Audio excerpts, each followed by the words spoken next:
కరీంనగర్ జిల్లా తిమ్మాపూర్ మండలం నుస్తులాపూర్ గ్రామ అభివృద్ధికి రాష్ట్ర ప్రభుత్వం 6 కోట్ల రూపాయల నిధులు మంజూరు చేయడంతో గ్రామంలో హర్షాతిరేకం వ్యక్తమైంది.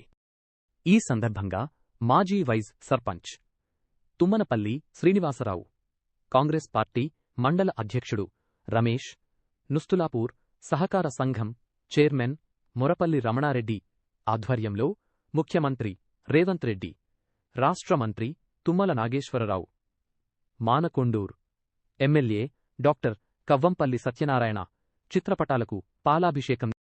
ఈ సందర్భంగా నాయకులు మాట్లాడుతూ గ్రామాల అభివృద్ధికి కాంగ్రెస్ ప్రభుత్వం ప్రత్యేక ప్రాధాన్యత ఇస్తోందన్నారు. ఇప్పటికే పలు గ్రామాల్లో సీసీ రోడ్లు, డ్రైనేజీలు, మహిళా సంఘాల భవనాల నిర్మాణం చేపట్టామని తెలిపారు.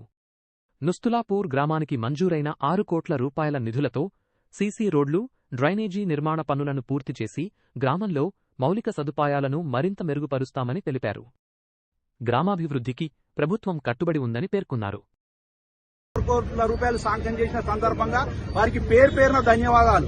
మా ఎమ్మెల్యే గారికి, ముఖ్యంగా కవ్వంపల్లి సత్యనారాయణ గారికి దగ్గరుండి సీతాక దగ్గర తీసుకుపోయి 6 కోట్ల రూపాయలు నుస్తులాపూర్కు శాంక్షన్ ఇచ్చినందుకు వారికి మరొకసారి పేరున ధన్యవాదాలు తెలుపుకుంటూ మా ఊరు ఎప్పుడు మీకు రుణపడి ఉంటామని, మా ఊరు అభివృద్ధిలో భాగంగా మా ఎమ్మెల్యే గారు ప్రతిరోజు నిరంతరం కృషి చేస్తున్నాడు. వారికి మరొకసారి ధన్యవాదాలు తెలుపుకుంటూ ముగిస్తున్నాం. Thank you. అలాగే మా రమణారెడ్డి గారికి కోఆపరేటివ్ సొసైటీ చైర్మన్ వచ్చిన సందర్భంగా మరియు గౌరవ ముఖ్యమంత్రి గారికి మరియు డాక్టర్ కవ్వంపల్లి సత్యనారాయణ గారికి, అందరి మంత్రులకు మాకు రమణారెడ్డి ఇంకా ఎదగాలని, పదవులు ఇంకా సాధించాలని కోరుకుంటూ ముగిస్తున్నాం. Thank you.